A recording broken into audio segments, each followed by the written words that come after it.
Splitting a transaction in QuickBooks Online is very easy to do. Today I'm going to show you how to do it. First, on a web browser, go to the Transactions menu.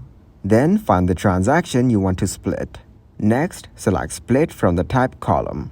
Now next step is to select percentage or amount from the Split by drop-down.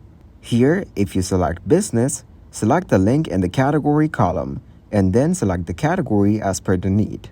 Next, enter the amount or percentage for each split. Then, to add additional splits, select Add Line. Also, in order to exclude a split, select the Exclude checkbox. So when you are done, select Save. This way you can split a transaction in QuickBooks Online. The transaction is now split into multiple parts, and each part is allocated to the respective accounts, customers, or projects. You can view these split transactions in your transaction history or reports in QuickBooks Online.